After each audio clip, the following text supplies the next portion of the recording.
Welcome to KMB classes. मैं तरुण sir और आज हम पढ़ेंगे भारत में पार्टी और पार्टी सिस्टम। इसे हम भारत में दल और दलीय व्यवस्था भी कह सकते हैं। यह topic BA programme semester second के यूनिट 6 में इंक्लूड किया गया है। बीए प्रोग्राम और ऑनर्स के सेकेंड ईयर स्टूडेंट्स के लिए बहुत ही महत्वपूर्ण टॉपिक है।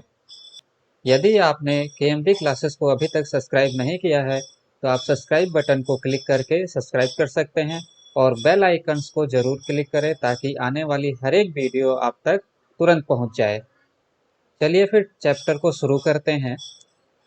केएमबी क्लासेस, जैसा कि मैंने पहले ही बता दिया है कि यह topic BA programme semester second के लिए जो कि यूनिट 6 में दिया गया है और बीए प्रोग्राम ऑनर्स के सेकेंड ईयर स्टूडेंट्स के लिए बहुत ही महत्वपूर्ण टॉपिक है। भारत में पार्टी और पार्टी सिस्टम।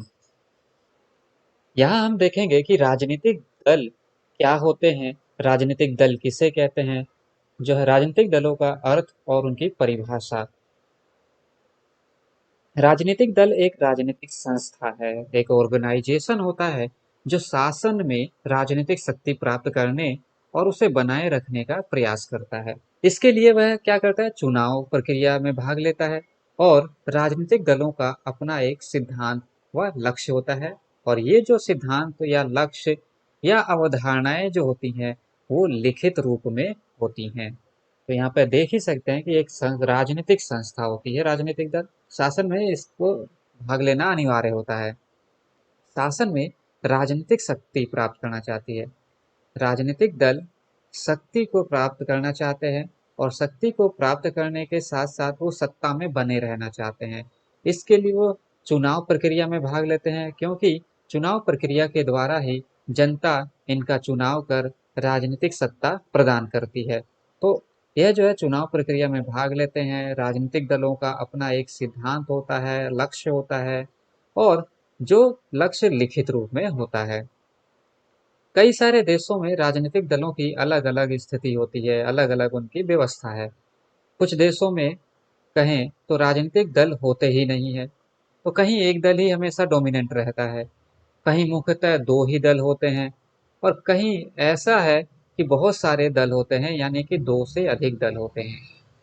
लोकतांत्रिक राजनीतिक व्यवस्था में राजनीतिक दलों का स्थान केंद्रीय अवधारणा के रूप में अत्यंत महत्वपूर्ण है। यानी कि अगर कोई देश लोकतांत्रिक देश है, उस लोकतांत्रिक देश में राजनीतिक दलों की जो भूमिका होती है वो बहुत ही अहम भूमिका होती है और उनका जो है काफी महत्व होता है। राजनीतिक दल किसी समाज व्यवस्था में शक्ति के वितरण और सत्ता के आकांक्षी व्यक्तियों एवं समूहों का प्रतिनिधित्व करते हैं। तो राजनीतिक दल जो है समाज में जनता का प्रतिनिधित्व करते हैं। इस तरह हम देख सकते हैं कि किसी भी लोकतांत्रिक शासन और उसके संचालन के लिए तथा संचालन की सफलता के लिए दल आवश्यक होते हैं। बिना राजनीतिक दल के लोकतांत्रिक शासन व्यवस्था की कल्पना नहीं की जा सकती। राजनीतिक दल शासन व्यवस्था के अभिन्न अंग के रूप में कार्य करती है। राजनीतिक दलों के माध्यम से ही जनता जो होती है वो अपनी भावनाओं को अभिव्यक्त करती है और साथ ही शासक वर्ग पर नियंत्रण कार्य करती है। यदि शासक वर्ग अपने कर्तव्यों का पालन संविधान के अनुसार या विधि के निर्देशानुसार नहीं कर रहा है, तब जनता दूसरे दल के माध्यम से अपने शासन के अधिकार को यानी कि मतदान के द्वारा जो है किसी भी समय बदल सकती है। अतः कह सकते हैं कि राजनीतिक दल देश के अधिनायकवाद को एकाधिकार को जनता की रक्षा करने का सर्वश्रेष्ठ कवच होती है। तो राजनीतिक दल जो है वो किसी भी देश में अधिनायकवादी जो प्रवृत्ति होती है उससे जनता की रक्षा करती है। राजनीतिक दलों के संदर्भ में विभिन्न विद्वानों ने अलग अलग विचार दिए हैं, जिसे हम इस प्रकार से समझ सकते हैं। कांस्टेंट के अनुसार देखें तो इन्होंने कहा है कि राजनीतिक दल समान राजनीतिक सिद्धांतों में आस्था रखने वाले व्यक्तियों का समूह है। यानी कि राजनीतिक दल जो है उसमें जो व्यक्ति होते हैं उनके सिद्धांत समान होते हैं, उनके विचार समान होते हैं और इन्हीं समान विचारों के समूह को राजनीतिक दल कहा जाता है। तो दल समान राजनीतिक सिद्धांतों में आस्था रखने वाले, विश्वास करने वाले व्यक्तियों का एक समूह होता है, कॉन्स्टेंट ने बताया। वहीं एडमंड बर्क ने बताया कि राजनीतिक दल कुछ लोगों का एक समूह है। तो ये भी कहते हैं कि कुछ लोगों का एक समूह है और जो कुछ सिद्धांतों पर सहमत होकर अपने संयुक्त प्रयासों द्वारा इसका जनहित को आगे बढ़ाने के लिए संगठित होते हैं। डैनियल एल्जोर ने कहा कि आधुनिक युग में दलों को समान लोगों का ऐसा संगठन माना जाता है जो शक्ति या सत्ता प्राप्त करने के लिए प्रतिस्पर्धा करते हैं। ये हम जानते ही हैं कि राजनीतिक दल हमेशा से ही शक्ति या सत्ता अर्जित करने का प्रयास करते हैं, उसके लिए कंपटीशन करते हैं, प्रतिस्पर्धा करते हैं। तो डैनियल एल्जोर ने भी यही कहा है कि आधुनिक युग में दलों को समान लोगों का ऐसा संगठन माना जाता है जो शक्ति या फिर सत्ता प्राप्त करने के लिए आपस में प्रतिस्पर्धा करते हैं। मैकाइवर के अनुसार राजनीतिक दल वह समुदाय है जो किसी विशेष सिद्धांत या नीति के समर्थन के लिए संगठित किया गया हो और जो संवैधानिक उपायों से उस सिद्धांत अथवा नीति को शासन का आधार बनाने की कोशिश करता है।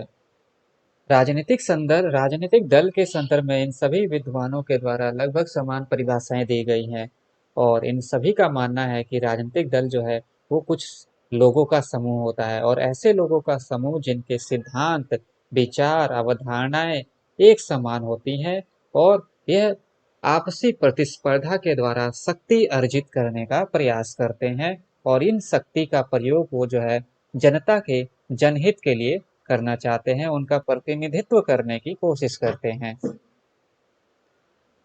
अब हम देखेंगे राजनीतिक दल के आवश्यक तत्व, जिसमें कई सारे आवश्यक तत्व हैं जैसे कि सिद्धांतों में एकता, संगठन, वैधानिक उपायों का प्रयोग, राष्ट्रीय हितों की वृद्धि करना। इन्हें एक एक करके हम समझेंगे। जैसे कि पहला है सिद्धांतों में एकता। से तात्पर्य है कि प्रत्येक राजनीतिक दल कुछ सिद्धांतों पर आधारित होता है। इस सिद्धांतों के संबंध में दल के सदस्यों में एकता होती है। यहाँ हम देख सकते हैं कि व्यक्तियों में या राजनीतिक दलों में सिद्धांतों में एकता पाए जाने के कारण वह संगठित होते हैं और इस तरह हम कह सकते हैं कि प्रत्येक राजनीतिक दल कुछ सिद्धांतों पर आधारित होता है और इन सिद्धांतों के संबंध में दल के सदस्यों में एकता होती है। दूसरा है संगठन। संगठन का अर्थ है नियम, कानून, कार्यालय, अधिकारी वर्ग आदि। राजनीतिक दल में समान विचारों वाले व्यक्ति संगठित होते हैं। संगठन के अभाव में दल भीड़ मात्र बन जाता है। इसलिए किसी भी संगठन में, किसी भी राजनीतिक दल में संगठन का होना अनिवार्य है। इसीलिए संगठन के अभाव में राजनीतिक दल का कोई महत्व नहीं रह जाता। तीसरा है वैधानिक उपायों का प्रयोग, यानी कि राजनीतिक दल अपने कार्यों और विचारों का मूर्त रूप देने या अपने लक्ष्यों को प्राप्त करने के लिए वैधानिक प्रक्रिया व उपायों का प्रयोग करते हैं। राजनीतिक दलों की खास विशेषता है कि वह अपने लक्ष्यों को प्राप्त करने के लिए वैधानिक प्रक्रियाओं का, वैधानिक उपायों का ही प्रयोग करते हैं। अगला है राष्ट्रीय हितों की वृद्धि करना। इसमें राजनीतिक दलों का प्रमुख उद्देश्य लक्ष्य राष्ट्रीय हित की वृद्धि करना होता है। राष्ट्रीय हित की वृद्धि राजनीतिक दल का प्रमुख उद्देश्य या फिर उनका जो लक्ष्य होता है वो राष्ट्रीय हित की वृद्धि करना है। यह राष्ट्र के विकास और उन्नति के संदर्भ में कार्य करते हैं। अब हम जानेंगे कि राजनीतिक दलों के कार्य क्या हैं। आखिर राजनीतिक दल क्या क्या कार्य करते हैं, इनको भी जान लेते हैं। राजनीतिक दल पहला कार्य है कि सार्वजनिक नीतियों का निर्धारण करना, शासन की आलोचना करना, शासन का संचालन करना, जनमत निर्माण करना, चुनावों का संचालन करना, शासन तथा जनता के बीच मध्यस्थ के रूप में कार्य करना और राजनीतिक प्रशिक्षण देना तथा दलीय कार्य करना। ये विभिन्न तरह के कार्य राजनीतिक दलों के द्वारा किए जाते हैं, जिन्हें एक-एक करके हम जानेंगे। सबसे पहला है सार्वजनिक नीतियों का निर्धारण। राजनीतिक दल जनता का समर्थन पाने के लिए अपनी नीतियों और योजनाओं का प्रचार करते हैं। वे जनता को राजनीतिक, आर्थिक, सामाजिक सभी तरह की समस्याओं के सभी तरह की समस्याओं से परिचित कराते हैं। राजनीतिक दलों का दूसरा कार्य है शासन की आलोचना करना, अर्थात निर्वाचन में जिस दल को बहुमत ना प्राप्त हो, तो वह विपक्ष के रूप में अपनी भूमिका निभाता है। विपक्ष के रूप में उसका यह कर्तव्य बनता है कि वह शासन को हमेशा से सचेत रखे, सरकार की रचनात्मक आलोचना करके वैकल्पिक नीतियां प्रस्तुत करता रहे। विपक्षी दल शासन की कमजोरियों को जनता के सामने रखकर उसके विरुद्ध जनमत तैयार करते हैं। यानी कि जो दल सत्तारूढ़ है और एक दल है विपक्षी दल, तो सत्तारूढ़ दल जो है वो शासन करता है और उसके द्वारा शासन किए जाने पर किसी तरह की खामियों को अगर देखा जाता है तो उसको विपक्ष उसका विरोध करता है और विपक्षी दल हमेशा ही उसकी आलोचना, उसके कार्यों की आलोचना करता है तथा सत्तारूढ़ जो दल है वो अपना मनमानी करना ना शुरू कर दे, उसके मनमानीपन को रोकने की कोशिश करता है। राजनीतिक दलों का तीसरा जो कार्य है वो शासन का संचालन है।